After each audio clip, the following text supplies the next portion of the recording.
Buenas tardes. Qué gusto que nos acompañan en tu programa Acontecer Médico. Ricardo Ursúa, servidor. Nuevamente los recibo con los brazos abiertos y con todo el gusto de siempre para desarrollar otro tema más. Esta tarde vamos a aprender de una enfermedad que se habla poco, que está muy subdiagnosticada, pero que sin embargo cada vez es más frecuente. Por eso es importante que en estos programas podamos estar aprendiendo. Yo les quiero comentar que todo organismo tenemos un sistema inmunológico, es nuestro sistema de defensa contra las enfermedades, contra bacterias, contra virus, contra parásitos. Es la manera en la que nuestro cuerpo se va a defender de todas las amenazas externas. Bueno, pues yo les comento que hay una cosa interesante. De repente, el sistema inmunológico desconoce a nuestro cuerpo o a una parte de este y empieza a generar una lesión o a comerse, digamos, o a defenderse de nuestros propios tejidos.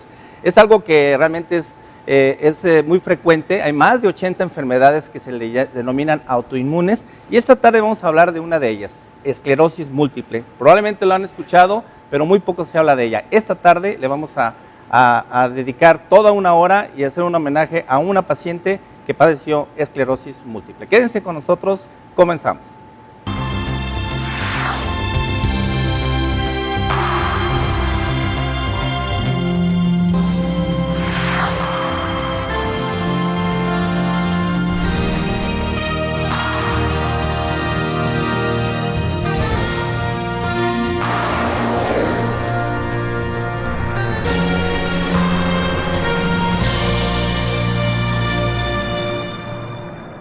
Bueno, pues efectivamente, una situación interesante es de que nuestro organismo, pues obviamente se va a defender contra causas externas. Decíamos que nuestro sistema inmunológico va a estar siempre al pendiente para poder defendernos de enfermedades, de la gripa, de infecciones de la garganta, en fin, todo ese tipo de situaciones que todos somos vulnerables. Pero ¿qué pasa? Que en algún momento y en forma desconocida empieza a atacar algún tejido propio. Esta es la base fundamental de muchas enfermedades. Podemos hablar de artritis reumatoide, pero esta tarde específicamente vamos a desmenuzar qué es la esclerosis múltiple y cómo se da. Para ello, bueno, tenemos unos invitados de lujo que la verdad me complace mucho que junto con nosotros esta tarde vamos a hacer historia al invertir una hora hablando de esclerosis múltiple, algo inusitado en los medios de comunicación. Y bueno, pues primeramente le doy la bienvenida, primero las damas, a Ninfa Monarres. Me da muchísimo gusto que te integres. Tú eres directora de la Asociación de Esclerosis Múltiple de aquí del estado de Jalisco. Así es, muchas gracias por invitarme al programa. Estoy encantada de participar en ese homenaje. Qué linda. No, pues perfectísimo. Y bueno, pues también tenemos al doctor Mario Mireles, que él es neurólogo, pero además es especialista en esta enfermedad, en esclerosis múltiple. Gracias, Ricardo. Pues estoy a cargo de la clínica de esclerosis múltiple en Centro Médico y tuve un adiestramiento en Houston. Excelente. Para esta enfermedad. Bastante bien. Vamos a tratar de que sea lo más entendible. Bien preparado, perfecto. Y bueno, pues también un buen amigo que en corto tiempo nos hemos hecho buenos amigos, ¿no? Así es, Ricardo. El ingeniero Narciso Castillejos, pues es una historia de vida, es un testimonio que nos vienen a compartir, para lo cual me siento la verdad muy honrado de que hayas escogido nuestro programa y bueno, que un servidor sea quien podamos nosotros darle este homenaje a Charito, tu esposa.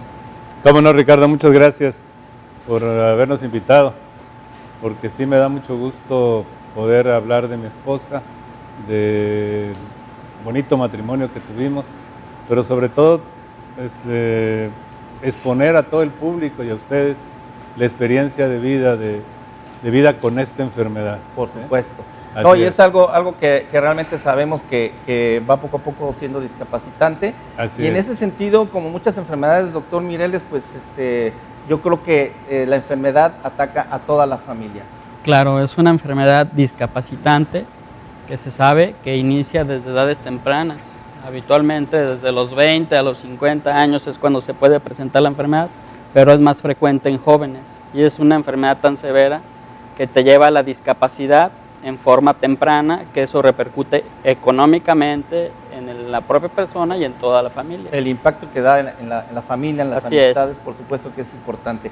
Doctor, ¿nos podrías explicar qué es la esclerosis múltiple? Como ya había mencionado, la esclerosis múltiple se considera todavía una enfermedad de tipo autoinmune. Hay varias teorías de la enfermedad y por qué lo provoca.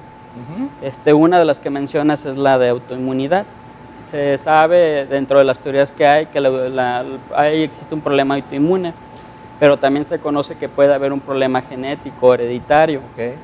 Puede ser también un problema ambiental, porque Claro. hay regiones donde si una persona joven viaja a un lugar donde existe más incidencia de esta enfermedad, puede adquirir el mismo riesgo y viceversa.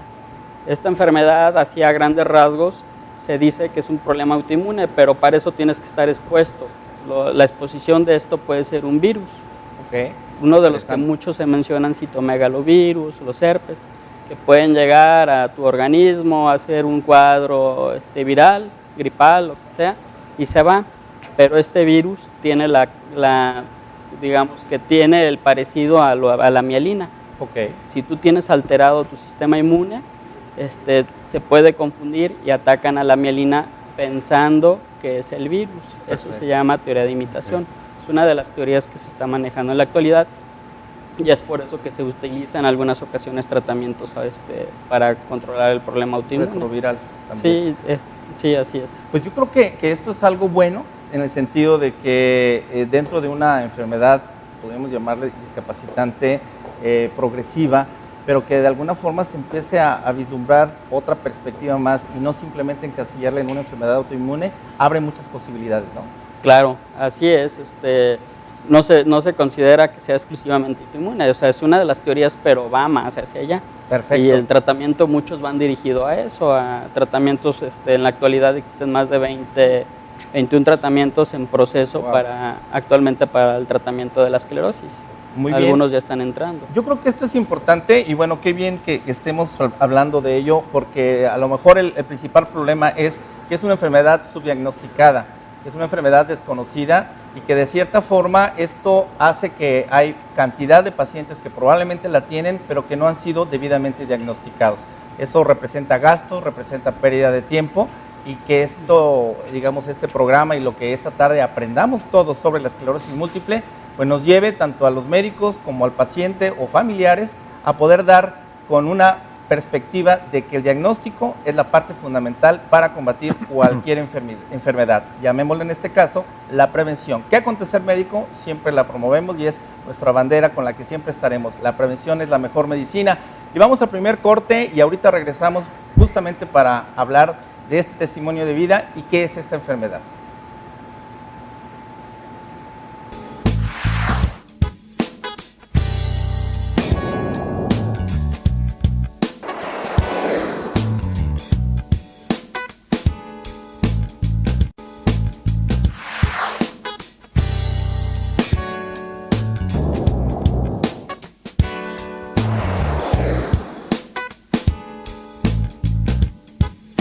La enfermedad puede atacar a diversas partes y es una enfermedad que afecta exclusivamente al sistema nervioso central. Si esta enfermedad forma o tiene una placa de desmielinización en la vía visual, en el nervio óptico, vas a perder la vista. Si afecta a un área motora, vas a tener debilidad o sensitiva. Esto es lo que puede llegar a pasar. Aquí la importancia es de que es una enfermedad subdiagnosticada, en la cual muchas veces puedes tener, habitualmente los jóvenes pueden decir, de repente dejé de ver un momento y no le dan importancia, o se me durmió la mitad de mi cuerpo y pues no pasó nada, o tuve un dolor tipo neurálgico, pero se me quitó pronto. Y muchas veces acuden hasta con los médicos familiares y a veces no están tan familiarizados con este tipo de enfermedad. Exacto. Y puede ser subdiagnosticada y muchas veces se presenta ya cuando ha existido diferentes brotes o varios brotes, cuando acuden a los neurólogos. Exacto. Yo creo que ese es un punto interesante del tiempo, ¿no? El tiempo, a la primer ataque, a la primera crisis, a este tipo de situaciones que se presenten, hay que acudir y sobre todo cuando tenga algo que ver con la cuestión neurológica, que yo les quiero comentar que, bueno, así para que nos quede más claro, toda la cuestión eléctrica, digamos, de nuestro organismo es la cuestión neuronal. En el caso de las neuronas y lo que estamos viendo en la esclerosis múltiple, imaginemos que los cables que vienen cubiertos de ese plástico aislante, viene esa cuestión autoinmune o viene un virus y de alguna manera empieza a carcomer todo esto. Ustedes saben qué sucede cuando un cable está pelón y que de alguna manera puede ocasionar ese tipo de cuestiones involuntarias en nuestro cuerpo, digamos como tipo mini cortocircuitos. Esto va haciendo que se deteriore. Si viene esa cuestión de que se vuelve a formar esa mielina, que es esa capa que lo protege, obviamente ya no va a ser ni de la misma calidad ni al mismo tiempo va a ser uniforme, y esto es lo que de alguna manera ya lo hace progresivo. Así es, así, es diferente de la mielina que se produce a nivel de los nervios, claro, y es diferente de la mielina que se produce a nivel del sistema nervioso central. Correcto. Una desmielinización es bien como tú lo dices, es como se dice vulgarmente, pues se destruyó esa parte de plástico, que es un aislante, y eso está produciendo los síntomas. Los síntomas, claro. Eso puede ser. Correctísimo. Aquí está esquematizado, si lo vemos, la parte de la vaina, esta es la amarilla, ¿verdad? Claro. Mira, ahí viene esquematizada una neurona en la cual vemos lo que es su cuerpo, que es la parte que parece un tipo de estrella, Ajá. en medio su núcleo, y la mielina es toda la parte amarilla. Es todo lo que lleva el impulso. Correcto. Algo que es de saber que el impulso no se lleva de forma recta, es saltatorio, por eso ven cierto tipo de evidencia como de bolitas. Exactamente. Que el impulso se transmite por medio de saltos, claro, que son los nodos de Rambier. Okay. Y es como se transmite para tener una eficiencia en la transmisión de segundos. Por supuesto, y cuando ya esto se fracciona, obviamente es cuando vienen esos mini impulsos más frecuentes claro, es como una carretera, tú bloqueas, claro, los caminos, no puede transmitir, y como lo decías, al inicio puede haber recuperación, okay, y probablemente al inicio se recuperen con y sin tratamiento, pero si no se recibe tratamiento de forma oportuna, tú vas a pagar, por decir de una manera, la factura claro, a 15 supuesto. años, a llevar una discapacidad severa o grave. Exacto. Me interesa mucho, y ahora sí, Narciso, me gustaría que me estuvieras platicando. ¿Cuál fue, digamos, la primera situación en la que se vieron envueltos tú, tu esposa y tu familia? Bien, esto sucedió cuando vivíamos todavía en la Ciudad de México, allá en 1977. Ella tenía 29 años de edad, y a mí siempre me ha gustado mucho el tenis, y pues ya ves que tengo una hija campeona, ¿no? Así es. Ya lo has oído. Sí, ya me tocó verla por ahí. Ya te tocó verla. Y ella empezó a entrenar también tenis en un club que está al sur de la Ciudad de México, y se dio cuenta de que de repente se tropezaba, vamos a decir, porque veía la bola ya cuando estaba casi encima de ella. Correcto. La instructora le pidió que fuera a ver a un ortopedista porque pensaban que era un problema de las rodillas o de los miembros inferiores, ¿no? Pero pues resultó que no era por ahí, y el mismo, vamos a llamar ortopedista, ¿no?, le pidió que fuera a ver a un oculista. Entonces la llevamos a ver a un oculista, el doctor Rabinovich, me acuerdo que era el nombre, yo creo que ya no está con nosotros, ya era un doctor grande. Y él dijo que era una inflamación del nervio óptico, pero que la iba a tratar y se le iba a quitar. Y bien, iba a recuperar la agudeza visual, porque el dictamen fue que tenía, o el diagnóstico, y por eso se caía. Tenía perdida la agudeza visual. Okay. En el 90% en su ojo derecho, y por eso se caía. Okay. Porque cuando ella quería arrancar, al ver la pelota, pues ya la veía prácticamente encima de ella y no había capacidad de reacción. El problema, le dieron unos medicamentos que no supimos en ese momento qué era. Posteriormente nos enteramos que era cortisona, un desinflamatorio. Y pasó en un mes más o menos, recuperó la agudeza visual y pensamos que ahí se había terminado todo. Un año después, nosotros somos chapanecos, tanto ella como yo. Ella era chapaneca y yo soy chapaneco. Aunque ya soy más tapatío. Ya tapatío, por adopción. Por adopción.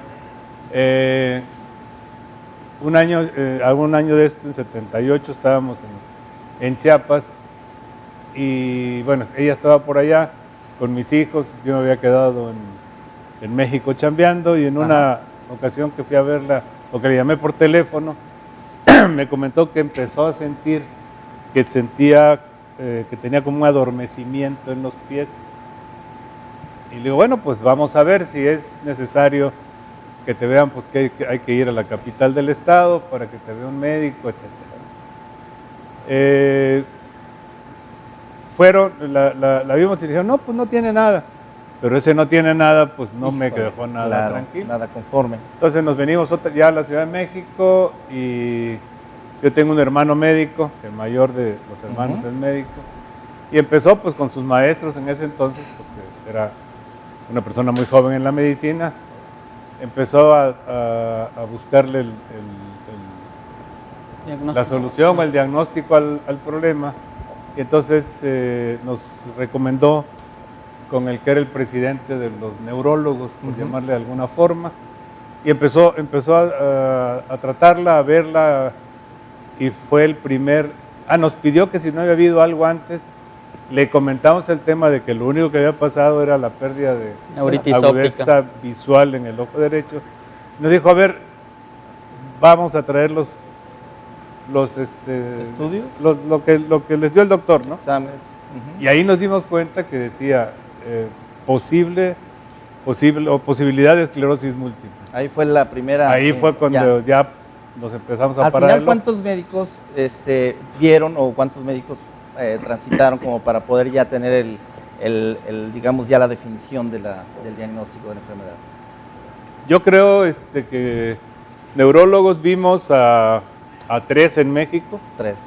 Y posteriormente, pues esto fue en la prehistoria, pues el oftalmólogo, 78. Que no había nada. Y en México quiero decirles que había un equipo de resonancia magnética nada más. O de tomografía, una cosa además así. de eso, la cuestión diagnóstica. Y pues decidimos irnos a Rochester, a Minnesota, a la Clínica Mayo.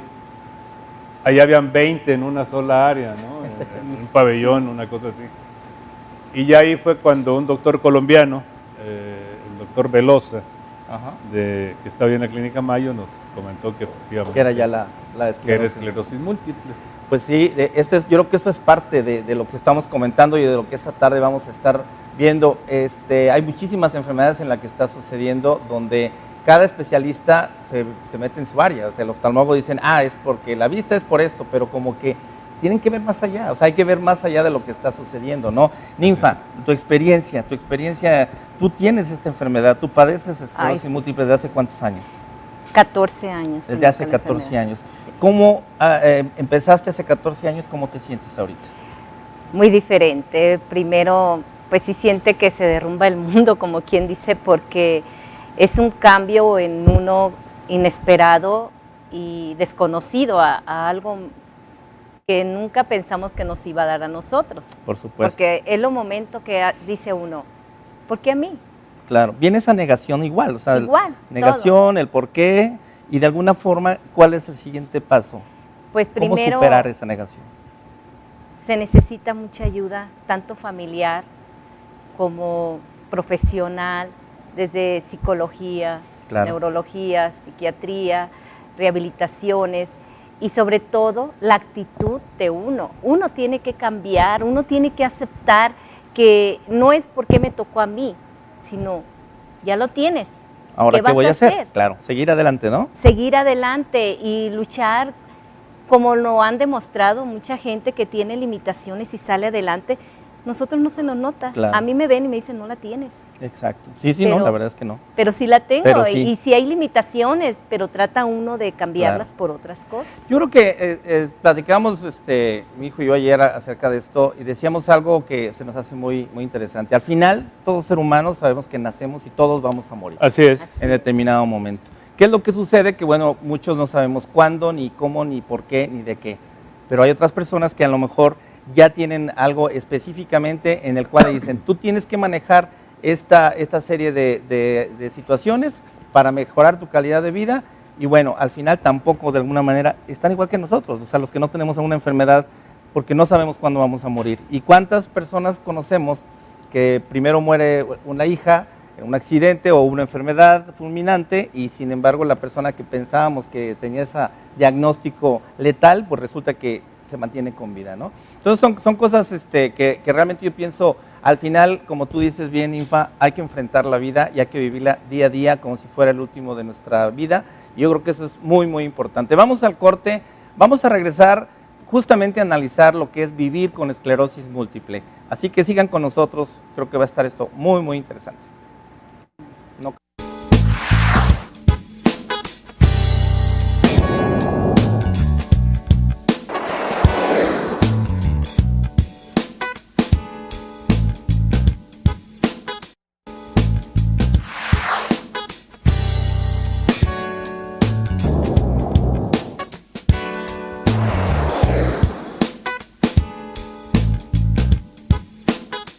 Decíamos que cuando una enfermedad ataca a cualquiera de nosotros, cualquier paciente, nos enfermamos, por supuesto, pero lo más importante es el impacto familiar que esto va a generar.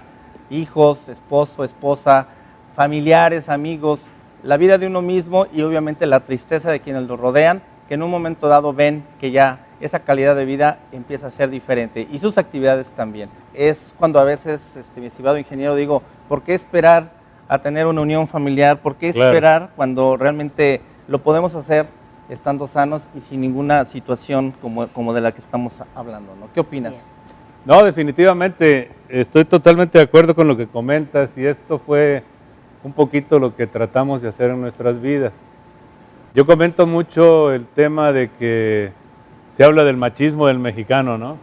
Y soy macho porque me emborracho, porque llego tarde y todo lo demás. Y una cosa que es importante también, se dice uno que es muy macho porque cumple su palabra. Entonces comenta, bueno, si eres macho, tú llegaste a la iglesia, llegaste al altar el día que te casaste y dijiste, y le dijiste a tu pareja, y prometo serte fiel en lo próspero y en lo adverso, en la salud y en la enfermedad, y amarte y respetarte todos los días de mi vida. Bueno, pues eso, si somos realmente machotes, pues hay que cumplirlo, claro. Y hay que tener hay que cumplir esa promesa, ¿no? Eso por un lado. Por otro lado, es también importantísimo el hecho del apoyo que la familia le dé al paciente. Por supuesto. Una de las cosas más desagradables que nosotros vivimos en nuestro caminar por todo el mundo, les diría, buscando la solución al problema.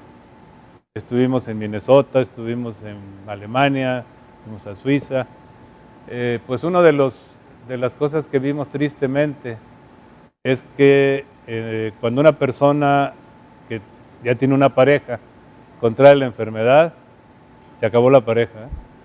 En el 90% de los casos nos dimos cuenta que la pareja sana abandona a la pareja enferma. Y creo que ese es un crimen, ¿no? Independientemente. Totalmente de acuerdo. Y para, recalcar algo, es importante decir que habitualmente los que más se alejan de la pareja son los hombres. Definitivamente. De la mujer enferma, a viceversa.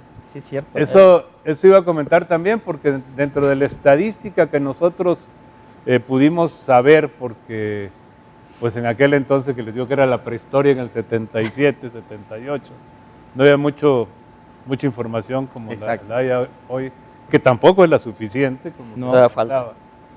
Pues nos decían que en el 90% de los casos, o el 80%, una cosa así, la enfermedad se presentaba en mujeres, y se presentaba en mujeres jóvenes.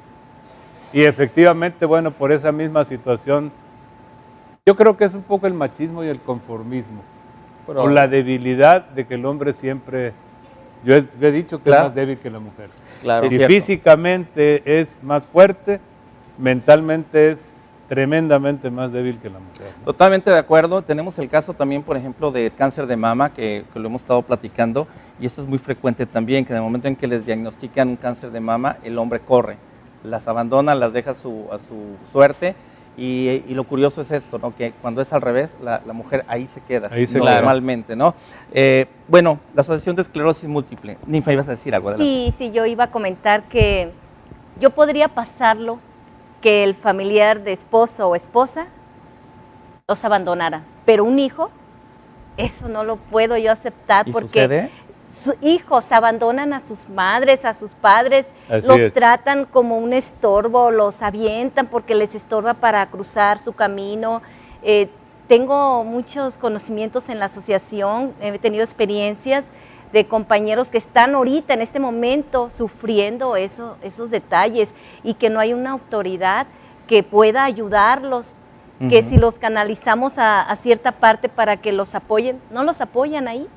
Ellos son cero a la izquierda. Desde el momento que tenemos la enfermedad, si no la supimos canalizar nosotros y empezamos a bajar y a bajar más, porque esto es cuestión, como yo les digo, de actitud, porque nosotros tenemos que echarle muchas ganas. Nuestros familiares sí se cansan, pero los hijos más, porque ya no hay quien los atiendan, ni el padre. Entonces yo no lo puedo aceptar eso, sí es muy doloroso. Aquí dijiste algo muy interesante y mi estimado doctor, ingeniero, yo creo que yo sí quisiera invitarlos a que se unieran a nuestro proyecto, a nuestra causa. ¿Por qué? Porque nosotros creemos que ya ha llegado el momento en el que como ciudadanos, como profesionales de la salud, tenemos que hacer algo por nuestra cuenta. Sabemos que el gobierno no lo va a hacer por nosotros. Quiere decir que las asociaciones civiles o las asociaciones ciudadanas, más que nunca ahora, debemos de hacer esta unión y esa fusión en favor de la salud. Estamos viendo que hay muchas asociaciones civiles donde inclusive hacen acopio de recursos, pero ahí se quedan, no se está haciendo nada hacia la sociedad. Entonces también el hecho de que sea una asociación civil no quiere decir también que van a ser así como la Madre de Calcuta, no, claro. Simplemente la cosa es ver realidades. Yo quisiera decirles que de las pocas sociedades civiles o asociaciones civiles que conozco, la más activa y la que yo veo reflejada la realidad es justamente la de esclerosis múltiple. Desde que te conocí, Ninfa, ya hace casi 2 años o más, van a ser casi 3 años, la verdad a mí me impresiona cómo ha sido piedra sobre piedra llevando a cabo esta asociación y cada centavo que entra realmente se está invirtiendo. Tienes ahora ya transporte, tienes más de 380 pacientes, que eso es muy, muy interesante con esclerosis múltiple. Y lo más importante del asunto es que tú dices que se calcula que hay 1,500 pacientes que no están siendo diagnosticados. Esto es algo realmente muy, muy grave y que al final podemos ir sumando más pacientes si nosotros como sociedad no hacemos esta integración y no unimos fuerzas. Creo que esto debe ser un parteaguas y de aquí en adelante que lo que sea esclerosis múltiple, cualquier otro tipo de enfermedad, sea acontecer médico, sea cualquier otro medio, pero que se le dé la difusión, pero sobre todo el apoyo para que los ciudadanos podamos tener esa salud que ya no nos las puede otorgar el gobierno. Vamos al corte y vamos a ver qué tipo de alternativas de tratamiento o cómo se puede enfrentar una enfermedad como la esclerosis múltiple. Regresamos.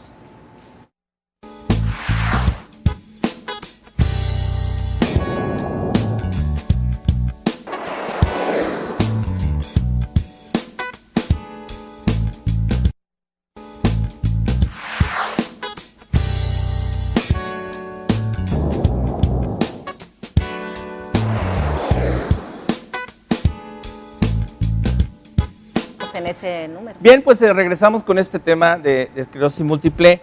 Hay, digamos, innovación terapéutica. Hay muchísimas situaciones donde se pueden estar controlando médicamente.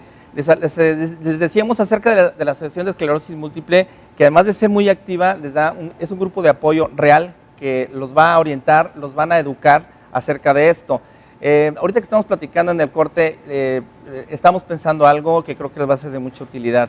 El doctor Mireles, junto con la Asociación de Esclerosis Múltiple, nos va a dar 10 consultas, 10 valoraciones, sea sin costo, sea con el 50%, ahora sí que lo que puedan pagar, si es el caso, o si no, de todos modos se les van a dar estas 10 valoraciones.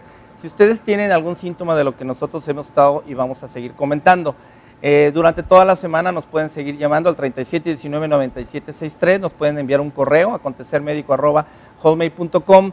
Y parece que hubo un error un poco ahí con el dato que tuvimos de los contactos de la Asociación de Esclerosis Múltiple. Los vamos a corregir, pero yo los invito a que visiten nuestro portal, acontecermedico.com, donde vamos a poner un artículo relacionado con este programa y ahí mismo le vamos a poner los datos correctos de la asociación para que también ustedes se pongan en contacto y puedan tener este apoyo que es muy importante. Y en este sentido, el doctor Mireles también les comentamos que es el asesor de la Asociación de Esclerosis Múltiple. Entonces, este es un equipo pues, muy padre, donde también ahora se integra el ingeniero Narciso. Y bueno, ingeniero, nos decías acerca de Charito. Bueno, tu esposa, ¿en qué etapa fue en la que ella tuvo una mayor situación discapacitante? En 1997, más o menos a fines de 96, empezó ya a tener una espasticidad, le llaman, ¿no? Una rigidez muy fuerte en Los las músculos. piernas y prácticamente dejó de caminar, empezaba a caminar ya Con mucha dificultad. con andadera, pero en mayo más o menos de 97 tuvimos un accidente muy ligero, un alcance, andábamos en la Ciudad de México y se fracturó el tobillo porque también ya tenía un poquito los huesos muy blandos, ¿no? Y a partir de ese momento pues ella ya quedó totalmente en silla de ruedas. Ok. Fue en 97 más o menos, estaba llegando a los 50 años de edad, ¿no? Ok. Y pues a partir de entonces ya estuve en la silla de ruedas, pero sin embargo de la cintura hacia arriba su comportamiento era normalito, Movilidad, 100%. Sí. Lucidez. o sea, Lucidez, etcétera. Bueno, la verdad es que lucidez la tuvo muy buena hasta minutos antes de que muriera, todo. ¿no? Maravilla. Ajá. Y posteriormente, más o menos, ella falleció el 30 de enero del 2011 y más o menos a principios del 2010, un año anterior, empezó ya a tener demasiado problema con los brazos. Primero con una mano, luego se fue subiendo al brazo, ya de prácticamente llegar a ser inmóvil, y después al otro, al grado de que pues ya los últimos días de su vida, que fueron los primeros días de enero, pues prácticamente ya no podía manejar su silla de ruedas, tenía una silla de ruedas eléctrica, pues, de pilas con la que se manejaba. Okay. Y prácticamente ya no podía, ¿no? Ese fue Yo creo que es importante recalcar que en el tiempo que la señora Chayito empezó con la enfermedad, había muy pocos tratamientos. Sí, claro. Era cuando estaba en investigación y con eso estamos viendo las fases que se pueden ocurrir en la esclerosis múltiple. Se sabe que puede haber una fase que se le llama recaída remitente, que dura entre 5 y 10 años, hasta 15 años con tratamiento, 10, pero sin tratamiento se dice que son 5 años, donde empieza a haber mayor discapacidad. Recaída remitente se le menciona porque pueden tener un brote que significa cualquier alteración neurológica o déficit neurológico y que le dure más de un día. Puede ser visual, dejar de mover alguna parte, sentir diferente. Lo que probablemente tuvo su esposa fue un síndrome medular, que la dejó inmóvil de las piernas. Y al inicio de la enfermedad puede haber recuperación. Para eso están los tratamientos de la fase aguda, cuando es un brote. ¿Qué se usa en la fase aguda? Principalmente esteroides, inmunoglobulina o plasmaféresis, dependiendo del hospital donde se encuentre y de las circunstancias de cada paciente. Esa es la primera fase. En esa fase no hay tanta discapacidad. Así es. Ya empieza a pasar el tiempo y ya se le considera una fase secundaria progresiva. Habitualmente existe una escala de discapacidad que se llama Kurske o EDCS, que es una escala de 0, cuando no hay nada de discapacidad, a 10, cuando es una muerte debido a esclerosis múltiple. Habitualmente cuando se pasa a una segunda etapa, que es la secundaria progresiva, es cuando empieza la escala de discapacidad a notarse por arriba de 5 o 6, que ahí ya necesitan ayuda para caminar. En esa segunda etapa, secundaria progresiva, empezamos a ver un empeoramiento cada vez mayor y con mayor discapacidad. Y la discapacidad puede ser tan severa que te puede llevar a la muerte por neumonías, infecciones de cualquier otro tipo, o cualquier otra cosa. Exacto. Eso es a grandes rasgos Doctor, las etapas. hablando también de este asunto, tú ahorita dijiste un punto interesante, en aquel entonces no había tratamientos. La innovación terapéutica, la innovación en la cuestión diagnóstica, por ejemplo, estamos hablando de la resonancia magnética, por ejemplo, la resonancia magnética, tú decías, hay un solo equipo, ¿no? Había un solo equipo. Ahora hay cada cosa que, híjole, ¿no? Yo ya platicaba con el doctor Oscar Pérez del CID, aquí en Guadalajara, y le preguntaba, oye, específicamente en esclerosis múltiple, la resonancia magnética y todo, y él me explicaba acerca de este estudio que se hace, que se me hace muy interesante y que el diagnóstico se acerca mucho más, ¿no? Acerca del uso de medio de contraste. Mira, en la actualidad se está haciendo más diagnóstico. Se decía que en México hay una incidencia de 5 a 7 casos por 100,000 habitantes. Yo en lo que llevo de enero a esta fecha llevo más de 45 50 pacientes diagnosticados solamente en centro médico. Es un hospital de concentración, pero es mucho los pacientes a pesar de que es un hospital de concentración. Cada vez es más frecuente. La resonancia magnética tiene una sensibilidad o sea, tiene un pronóstico de decir que tiene la enfermedad arriba de 95%, pero no todo lo que brilla, como les digo, es esclerosis múltiple. Claro, por supuesto. Se tiene que hacer una serie de estudios para descartar otro tipo de enfermedades que se llegan a aparecer. Correcto. Es muy alta, es muy buena la resonancia para hacer diagnóstico, pero se tiene que conjuntar con unos criterios por supuesto, que son clínicos, de imagen, y cuando tienes duda de auxiliares diagnóstico para en la actualidad poder establecer un diagnóstico. ¿Se sigue haciendo la punción para obtener líquidos? En la actualidad solamente se le hace punción cuando el cuadro es atípico o las imágenes no concuerdan con esto. Entonces, no se le hace entonces digamos que es hasta no invasivo el diagnóstico de alguna manera. La mayoría de las veces sí. Hasta eso es hasta... O mínima invasión, porque sacan sangre cuando... Claro. Eso está excelente. Ahora, se habla mucho de la cuestión de los medicamentos. Como asociación Ninfa, ¿qué respuesta hay de la industria farmacéutica, del gobierno mismo, de la Secretaría de Salud, por ejemplo, pero también de la parte privada? Yo digo que la industria farmacéutica, a veces por el alto costo de estos productos, cada vez es más difícil que puedan llegar, y el tiempo es oro, ¿no? Que era lo que decíamos. Claro. ¿Cómo la asociación está trabajando esto? Bueno, definitivamente no recibimos tratamientos de parte de ellos hacia la asociación para ayudar a los demás compañeros. ¿No lo reciben porque no se los dan? Porque no, los solicitamos y no se los otorgan, no. Correcto. Ajá. Entonces, ¿de dónde nosotros podemos apoyarlos? De los mismos pacientes, porque hay pacientes que se hospitalizan y todo ese tiempo que no consumen su medicamento, entonces se les acumula con el siguiente mes que les van a dar. Entonces, todo ese tiempo que estuvieron hospitalizados nos dan el tratamiento. Y ese mismo pasa a manos de pacientes que no tienen alguna institución que los pueda apoyar con medicamento, y la asociación se los da. Hace el acopio, digamos, de todo esto. Nosotros siempre tenemos, normalmente seguido caen en el hospital, porque son personas que tienen sus recaídas, entonces ellos se comunican con la asociación y pasamos a recogerlo. Vemos que esté en buena calidad, que esté bien refrigerado, y al mismo tiempo nosotros pasamos a refrigerarlo bien.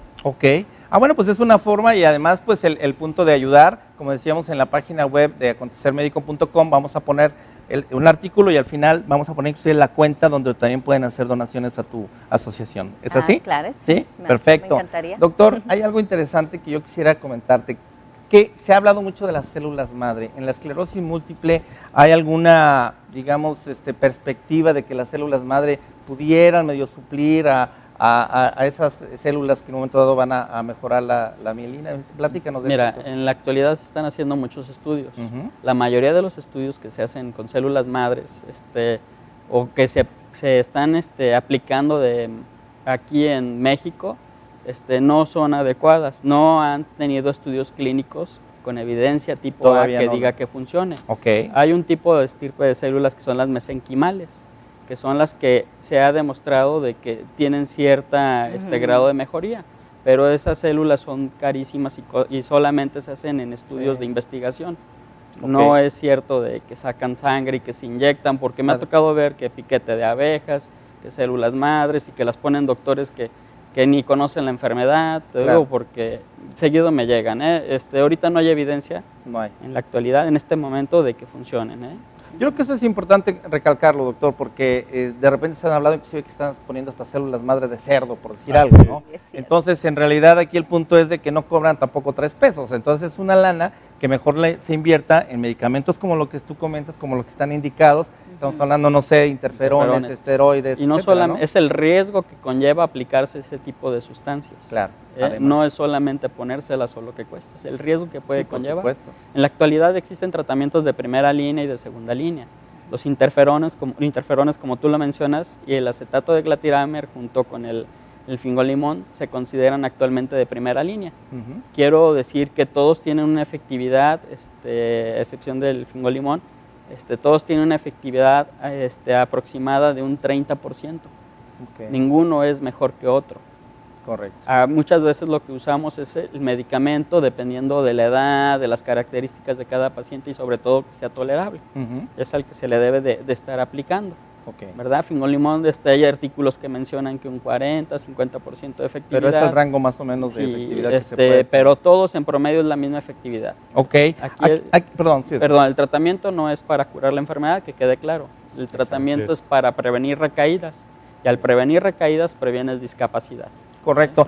Yo quisiera ya en la recta final también comentar que bueno, y un poquito antes de entrar con las conclusiones finales, tenemos algunas llamadas.